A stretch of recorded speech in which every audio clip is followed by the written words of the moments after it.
Supercrack Estrella presenta la existencia del Rey Escorpión en tiempos de Sodoma y Gomorra. Un descubrimiento sorprendente en uno de los templos de la ciudad. Una cabeza de masa de piedra caliza, muy fragmentada, datada aproximadamente hacia 3100 a.C. De 25 centímetros de alto y 9 kilos de peso, que presentaba una curiosa decoración. En ella podía apreciarse la imagen en relieve de un rey tocado con la corona blanca del Alto Egipto, con una cola de toro colgando de su cintura y portando en sus manos un instrumento agrícola, una azada. El monarca, representado a gran tamaño, parece a punto de abrir un canal de riego. Sobre su cabeza se dispuso una flor en forma de roseta, con 7 pétalos, un símbolo empleado durante el predinástico egipcio para simbolizar al soberano, y, lo más curioso, frente al rostro del rey puede apreciarse con claridad la figura de un escorpión. Al no existir más datos sobre el nombre de este antiguo gobernante, Kibel lo bautizó como Rey Escorpión. La espléndida pieza fue llevada al Museo Ashmolean de Oxford, donde se expone en la actualidad. Esta es la historia del primer ángel caído que reino, que supuso traer un avance tecnológico a la Tierra como eran los híbridos de humanos con animales. El panteón egipcio comprendía numerosas deidades de forma fantástica. Aquí se muestran varias divinidades híbridas, unas con cabeza humana y cuerpo de animal, como también era el caso de la célebre esfinge de Gizeh, con cuerpo de león y cabeza humana, imagen del dios Armaquis, y otras que reúnen elementos de 2 animales, y el caso no identificado de Set. Todo empezó con el Rey Escorpión. Según los hallazgos arqueológicos era un héroe de origen sumerio.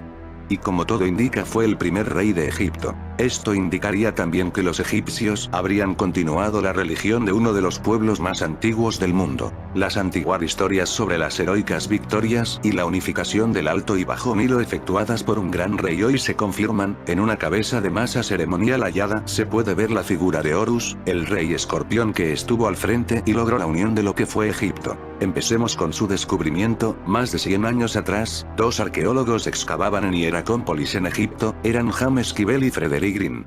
Corría el año de 1898. Hicieron un descubrimiento sorprendente en uno de los templos de la ciudad. Era una cabeza de masa de piedra caliza, muy fragmentada, fue datada aproximadamente hacia 3100 a.C. Aquel día comenzó el misterio del Rey Escorpión, representado en aquella reliquia. Porque sabemos que el Rey Escorpión vivió en la misma época que existió la ciudad de Sodoma y Gomorra. 2 arqueólogos excavaban en Hieracómpolis en Egipto. Eran James Kibel y Frederick Green. Hicieron un descubrimiento sorprendente en uno de los templos de la ciudad. Era una cabeza de masa de piedra caliza, muy fragmentada, fue datada aproximadamente hacia 3100 a.C. El artefacto tenía 25 centímetros de alto y 9 kilos de peso. Presentaba una curiosa decoración. Aparecía la imagen en relieve de un rey tocado con la corona blanca del Alto Egipto. Lo adornaba una cola de toro colgando de su cintura. En sus manos estaba un instrumento agrícola, una azada. El monarca, representado a gran tamaño, parece a punto de abrir un canal de riego. Sobre su cabeza se dispuso una flor en forma de roseta, con 7 pétalos. Era un símbolo empleado durante el predinástico egipcio para simbolizar al soberano. Lo más curioso aparecía frente al rostro del rey. Puede apreciarse con claridad la figura de un escorpión. No existían más datos sobre el nombre de este antiguo gobernante. Kibel entonces lo bautizó como Rey Escorpión. La espléndida pieza fue llevada al Museo Ashmolean de Oxford, y allí se expone en la actualidad. Los egiptólogos sostienen que el rey Horus Escorpión habría logrado su reinado en el año 3100 a.C. Sabemos que 23 años después del reinado del rey Escorpión, en el 3123 fue la destrucción de la ciudad de Sodoma y Gomorra. Lo sabemos por esta investigación en 2008, una pieza de arcilla conocida como planisferio, descubierta por Henry Layard a mediados del siglo XIX, fue analizada por los investigadores Alan Bond, de la empresa Reaction Engines y Mark Emsell, de la Universidad de Bristol, que descubrieron que la placa fue escrita por un astrónomo sumerio donde los relatos databan de la noche del día 29 de junio de 3123 a.C. y 23 años después del reinado del rey Escorpión. En el calendario juliano. Los investigadores afirman que la mitad de la placa contiene informaciones sobre posiciones planetarias y de nubes y la otra mitad es una observación de un asteroide con dimensiones mayores de 1 kilómetro. Según Mark Emsell, con base en el tamaño y ruta descritos, existe la posibilidad de que este asteroide hubiera chocado contra los Alpes austríacos en la región de Coffels. No hubo cráter que pudiera evidenciar la explosión, por el hecho de que este habría volado próximo al suelo, dejando un rastro de destrucción causados por la onda supersónica. Su rastro habría generado un balón de fuego con temperaturas próximas a 400 grados, y devastado aproximadamente un área de 1.000.000 de kilómetros cuadrados. EMSEL sugiere que la nube de humo consecuente de la explosión del asteroide alcanzó el monte Sinaí, algunas regiones de Oriente Medio y el norte de Egipto, victimizando a diversas personas. La escala de devastación se asemeja con lo relatado en el Antiguo Testamento en la destrucción de las ciudades de Sodoma y Gomorra. La destrucción ardiente de Sodoma y Gomorra, y la existencia de pozos de betún, asfalto, en aquella región son descritas en la Biblia. Gen 14, 3, 19, 12, 28. Muchos peritos creen que las aguas del Mar Muerto tal vez se hayan elevado en el pasado y hayan extendido la extremidad meridional del mar en una considerable distancia, cubriendo así lo que tal vez haya sido el lugar de esas dos ciudades. Exploraciones hechas en esta región demuestran que es un área quemada de aceite y asfalto. Acerca de este asunto dice el libro Light from the Ancient Past, La luz de la remota antigüedad, de Jack Finnegan. Una cuidadosa investigación de la evidencia literaria, geológica y arqueológica apunta hacia la conclusión de que las infames ciudades de la llanura, Génesis 19, 29, estaban en el área que ahora está sumergida, y que su ruina fue hecha por un gran terremoto, probablemente acompañado por explosiones, relámpagos, encendido de gas natural y una conflagración general.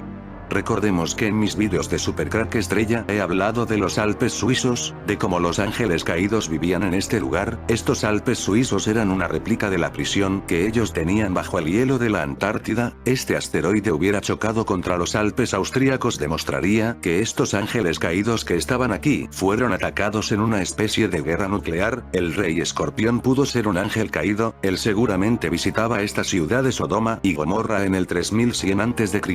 Sodoma y Gomorra son probablemente las dos ciudades más infames que ha existido, el nombre de una habiéndose establecido en el idioma español en un término que evidencia una imagen imperecedera de la maldad. La sodomía, a pesar que su notoria imagen persiste, las ciudades se han perdido durante milenios, y solo en los últimos años los sitios han sido tentativamente identificados. Sodoma y Gomorra, el Hiroshima y Nagasaki de hace 3100 años. Entonces Jehová le dijo: por cuanto el clamor contra Sodoma y Gomorra se aumenta más y más, y el pecado de ellos se ha agravado en extremo. Entonces Jehová hizo llover sobre Sodoma y sobre Gomorra azufre y fuego de parte de Jehová desde los cielos, y destruyó las ciudades, y toda aquella llanura, con todos los moradores de aquellas ciudades, y el fruto de la tierra. Entonces la mujer de Lot miró atrás, a espaldas de él, y se volvió estatua de sal, y miró hacia Sodoma y Gomorra, y hacia toda la tierra de aquella llanura miró. Y he aquí que el humo subía de la tierra como el humo de un horno. Este pasaje bíblico ha llegado a personificar el poder destructivo de la ira de Dios, visitando aquellos lugares llenos de pecado. La Biblia es muy específica sobre el sitio de Sodoma y Gomorra además de otros pueblos. Ellos estaban en el valle de Sidim, que estaba situado en el extremo sur del Mar de Sal, ahora llamado el Mar Muerto. Otros pueblos de la zona, según la Biblia, fueron Adma, Zoar y Seboim, Génesis 14, 2. A fines de la Edad Media, una ciudad llamada Zoar existió en el área. Por tanto volvemos a la teoría popular de que estas ciudades no fueron destruidos en un cataclismo geológico, sino un apocalipsis hecha por una entidad divina o por qué no decirlo, hecha por extraterrestres que fue de naturaleza tecnológica. Fueron Sodoma y Gomorra atacados con armas atómicas, como lo fue Hiroshima y Nagasaki. El primer rey de Egipto, el rey Escorpión, era un ángel caído que fue atacado. Es posible que él reinara sobre esta ciudad de Sodoma y Gomorra. El investigador L.M. Lewis, en su libro Footprints on the Sands of Time, The Truth About the Super Race from the Stars Apocalipsis Nuclear, el exterminio de Sodoma y Gomorra, sostiene que tanto Sodoma y Gomorra fueron destruidas por las armas atómicas y que los pilares de sal y el contenido de sal alrededor del Mar Muerto son la evidencia de una explosión nuclear. Dice Lewis: cuando Hiroshima estaba siendo reconstruida, se encontraron tramos de tierra arenosa que han cambiado atómicamente en una sustancia semejante a un cristal de silicio impregnado por un cristaloide salino. Pequeños bloques de este fueron cortados de la masa y se venden a los turistas como recuerdo de la ciudad y de la acción atómica. Una explosión aún mayor hubiera pulverizado cada piedra de cada edificio y la ciudad habría desaparecido completa en el aire. Todavía habría habido indicios reveladores de lo que había ocurrido en las afueras de la zona de la devastación. En algunos puntos seguramente habría una diferencia marcada en el suelo o un cambio atómico en algún objeto destacado. Lewis sostiene que si las estatuas de sal al final del Mar Muerto fueron sal común, habrían desaparecido con las lluvias periódicas. En su lugar, estos pilares son de una sal especial más dura, que solo se crea en una reacción nuclear, como una explosión atómica.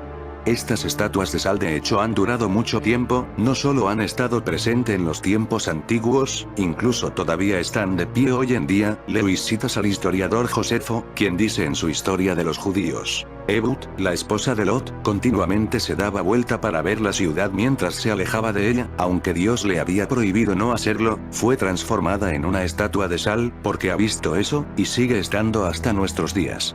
Comentarios de Lewis. Cabe destacar que Flavio Josefo vivió desde el 37 hasta alrededor del 100 después de Cristo. Sodoma se desintegró. ¡Qué increíble! Entonces, Josefo realmente debería haber visto la estatua de sal de la mujer humana después de haber permanecido por casi 3100 años. Si hubiera sido de sal común, habría desaparecido con las primeras lluvias.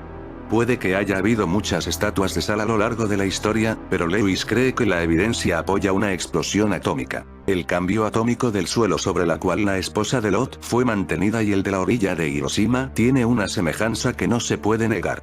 Ambos habían sido objeto de una conversión atómica repentina, que solo podría haber sido causado por el instante de la acción de la fisión nuclear. Como las cosas que son iguales a lo mismo deben ser iguales entre sí, es difícil escapar a la convicción de que a medida que se destruyó Hiroshima, por medidas similares, Sodoma se desintegró y la esposa de Lot, en el mismo instante cambió atómicamente.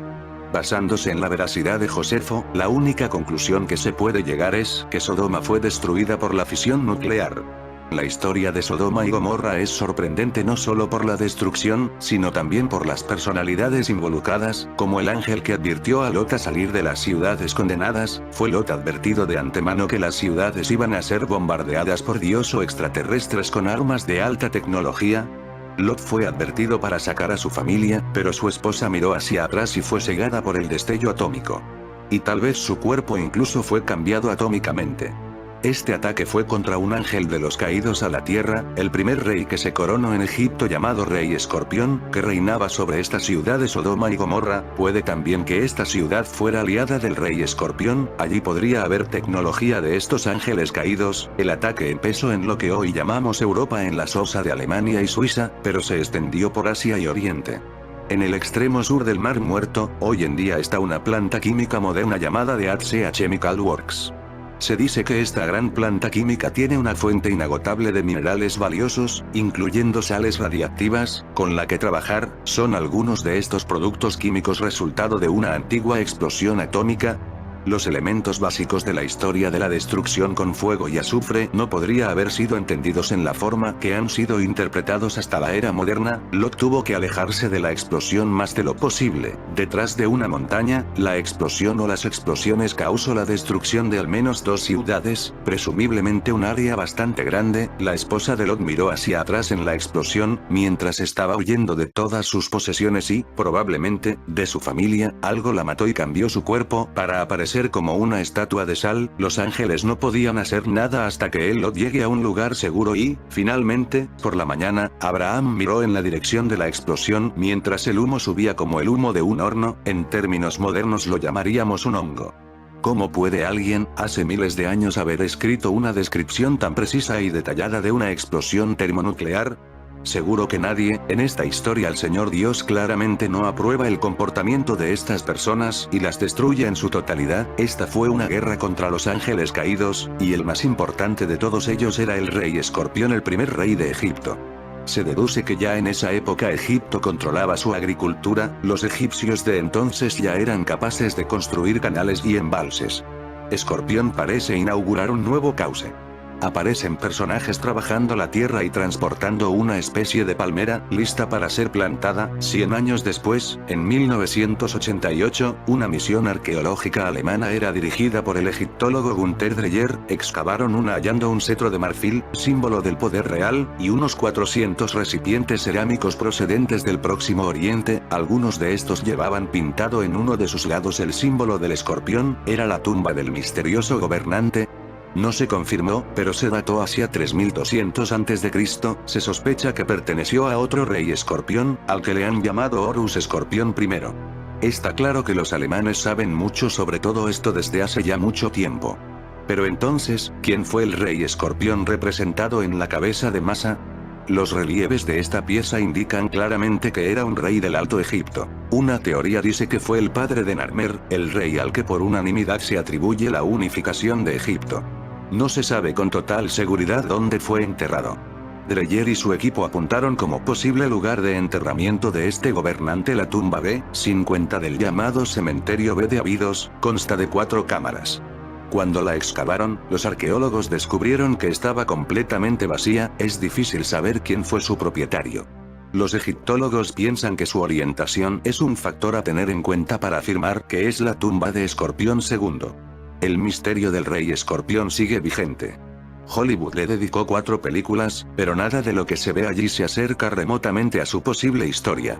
Algún día, aquella figura tallada en una vieja herramienta por fin encontrará su forma de contarnos su historia. Hoy en Supercrack Estrella ya sabemos más que ningún libro de historia sobre él. Los egiptólogos sostienen que el rey Horus Escorpión habría logrado su reinado en el año 3100 a.C.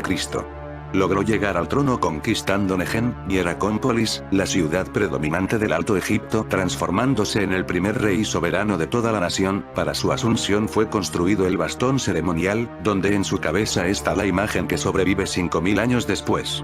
La verdadera causa que hizo que esta leyenda siga viva a lo largo del tiempo se debe al desconocimiento del personaje, de su propio nombre o de la fecha concreta que abarcó su reinado, motivos que han llegado, incluso, a convertir dicha figura histórica en un verdadero reclamo cinematográfico.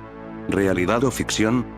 Esa es la cuestión. Durante mucho tiempo algunos estudiosos creían que tanto el rey escorpión como otros reyes de esa época eran personajes que pertenecían al mito, debido a esa dualidad hombre-animal tan característica de la religión egipcia. La obviedad que ofrece el caso del rey escorpión ha sumido a este personaje en el más absoluto misterio hasta que ciertas excavaciones, llevadas a cabo en los desiertos del sur de Egipto, proporcionaron evidencias de que esos primeros gobernantes predinásticos dinastía 00 fueron reales.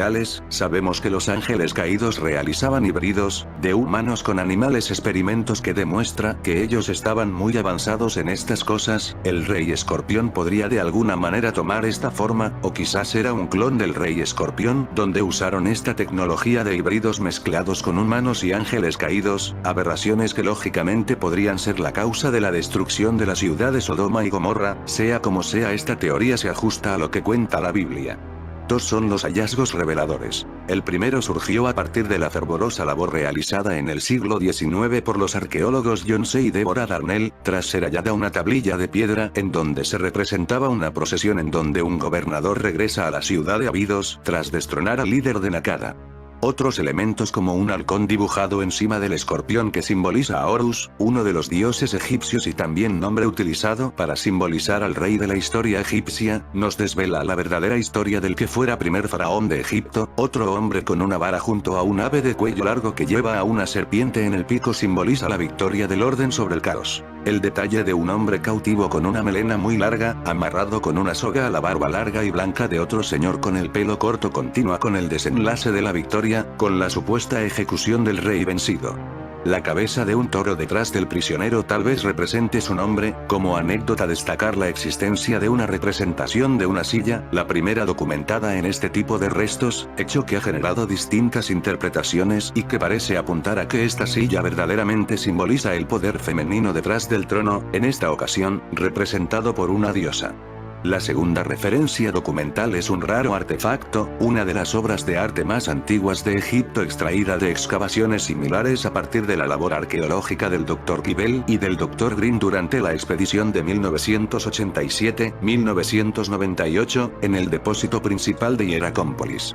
El hallazgo es una cabeza de masa de forma redondeada de piedra caliza de 25 centímetros de alto realizada en caliza con 3 registros en los que se supone que se representa el capítulo sobre la tentativa de unificar los territorios del sur sobre los del delta y la inmediata organización del país, aunque el llamado rey escorpión solo ostente la corona blanca, representación del Alto Egipto, sus dimensiones y el hecho de que está decorada nos muestra que es un artefacto ritual y no una verdadera cabeza de masa con las que los reyes solían aplastar las cabezas de los enemigos. En definitiva, el símbolo más antiguo conservado perteneciente al poder real egipcio. El curioso apelativo que sus contemporáneos le atribuyeron creemos que aludiría a las cualidades guerreras del personaje a través de la comparación del rey con la enorme resistencia del escorpión a la sequedad del desierto, fuera de su letalidad. Y continuando con las teorías lanzadas por arqueólogos expertos en el tema, hemos de añadir que es más bien poco lo que sabemos acerca de la cronología exacta en la que se desenvolvió el gobierno de este rey. Dicha suposición y la información extraída de los hallazgos arqueológicos nos inducen a la lógica de que fue el rey Escorpión el primer rey de Egipto y que durante su reinado se financió una gran empresa por el futuro de la región de Egipto. Así que somos conscientes de que hacia el 10.000 a.C. La desertización del norte de África obliga a las tribus nómadas a desplazarse hacia el Nilo en busca de un hábitat adecuado a sus necesidades. Ya en el 3500 a.C., las tribus nómadas empiezan a asentarse a lo largo del río Nilo formando estables asentamientos que, gracias a la fertilidad de la tierra, darían lugar a aldeas y ciudades. Los lazos de amistad y enfrentamientos existentes entre los distintos poblados llevaron, hacia finales del cuarto milenio antes de Cristo, a la aparición y rivalidad de dos grandes entidades políticas de tipo monárquico, un reino en el norte, o Bajo Egipto, y otro en el sur, o Alto Egipto, de ahí el nombre de doble país o las dos tierras, como se conoce a Egipto. En este contexto ya se había establecido la escritura jeroglífica, la irrigación, la jerarquización política y social, los cultos básicos del panteón religioso, casos de Horus, Set, Hathor, Min, etc. Y encontramos a un rey real cuya política estaba centrada en encaminar su gobierno hacia lo que sería la primera unificación de las dos coronas, la blanca del Alto Egipto y la roja del Bajo Egipto, considerando esta división con relación al curso del Nilo. Son muchas las que han suscitado dichas teorías, entre las que destacan aquellas que atribuyen la unificación a reyes posteriores. En cualquier caso, la opinión más generalizada es que Escorpión se constituyó uno de los últimos representantes de la lucha por la unidad del Egipto predinástico, que Narmermenes sería el fundador del imperio y que Aa sería su primer sucesor. Recordemos que aquellos tiempos están volviendo otra vez a nuestro siglo XXI. Japón aprueba los híbridos entre humanos y animales, el futuro de la humanidad. Los científicos podrán crear híbridos entre humanos y animales para investigación. En el futuro puede que no seamos 100% humanos, que en nuestros cuerpos tengamos partes de otros animales, ya sea para sobrevivir enfermedades mortales o para mejorar nuestros cuerpos. Cabe preguntarse si entonces realmente seríamos humanos, pero ese no es un debate nuevo. De hecho, la tecnología para crear híbridos ya existe, y son solo las consideraciones éticas y legales las que han impedido que estas investigaciones continúen, hasta ahora. Había muchas expectativas por ver qué país sería el primero en dar el paso, en un intento de sacar ventaja al resto, y ese país ha sido Japón. Como apunta Nature, el gobierno japonés ha sido el primero en aprobar un embrión híbrido entre humano y animal. El proyecto no solo puede ser uno de los más polémicos de la historia de la ciencia, también puede cambiar a la humanidad tal y como la conocemos. Parece que otra vez el rey Escorpión está de vuelta. Los híbridos entre humanos y animales están cerca. El proyecto conjunto entre la Universidad de Tokio y la Universidad de Stanford de California está siendo liderado por Hiromitsu Nakauchi, el influyente biólogo especializado en células madre que ha vuelto a su país natal después de dar tumbos de un lado a otro buscando apoyos. Sus logros en la investigación de células madre, como la posibilidad de producir un gran número de ellas en el laboratorio, sin duda han influenciado.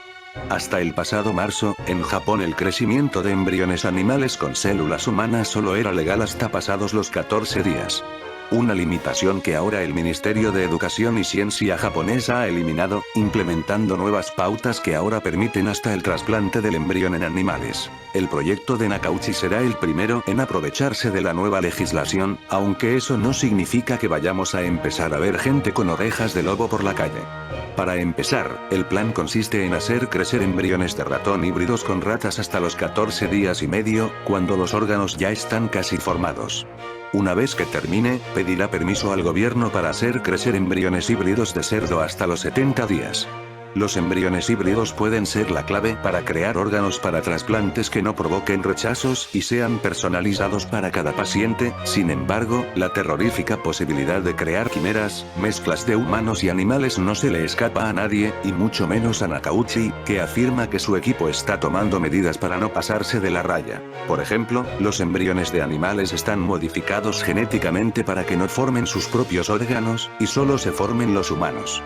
Pronto veremos un escorpión humano traídos a nuestros tiempos. En fin, amigos de Super Crack Estrella, si el video te gustó, pulgar arriba.